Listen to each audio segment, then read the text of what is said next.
पानीपत के रिहायशी सेक्टर्स में सड़क सफाई और सीवर की चल रही लगातार परेशानियों और बार बार के आश्वासन से गुस्साए आधा दर्जन सेक्टर्स के प्रधानों ने अथॉरिटी दफ्तर पर नारेबाजी कर धरना दिया है। गौरतलब है कि पिछले 2 साल से यही चल रहा है। गुस्साए सेक्टर प्रधानों का सामना करने से बचने के लिए दफ्तर में कोई भी सीनियर अधिकारी मौजूद नहीं था, इसलिए सेक्टर प्रधान फिर आने की चेतावनी दे गए हैं।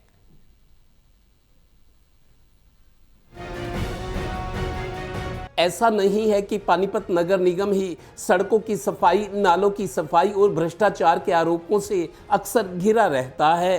पानीपत की सेक्टर्स अथॉरिटी यानी HSVP का तो और भी बुरा हाल है। पानीपत के रिहायशी सेक्टर्स की कॉन्फेडरेशन के जिला संयोजक के नेतृत्व में एक बार फिर सेक्टरों के प्रधान अपनी मूलभूत सुविधाओं की मांग को लेकर अथॉरिटी के दफ्तर पहुंचे। यहां EO, एक्सियन और दूसरे अफसरों को ना देख एक बार फिर दरी बिछाकर धरने पर बैठ गए।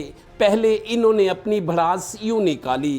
ये हुड्डा मुर्दाबाद, एडमिनिस्ट्रेटर हुड्डा मुर्दाबाद, स्टेट ऑफिसर मुर्दाबाद, स्थानीय प्रशासन मुर्दाबाद, हुड्डा निवासी जिंदाबाद।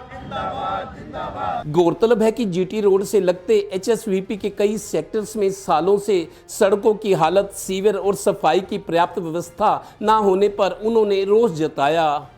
पानीपत में अच्छी विभाग में धरातल पर कोई काम देखने वाला नहीं है, क्योंकि न कोई अधिकारी है न कोई कर्मचारी है। क्योंकि 6 जेईज की जगह 2 जेईज काम कर रहे हैं। जेईज यहाँ के प्रशासन की मीटिंग में और दूसरा जेई कोर्ट केसेस में उलझा रहता है। SDO एक लेडीज बैठी है, उससे सारा काम संभल नहीं रहा है। एक्शन यहाँ कोई भी नहीं बैठता। और नंबर 4 टेंडर और वर्क ऑर्डर जो होते हैं उनका काम तय समय में नहीं होते हैं, क्योंकि बीच में बंद हो जाते हैं, क्योंकि समय पर विभाग ठेकेदारों को पैसे नहीं दे पा रहा है।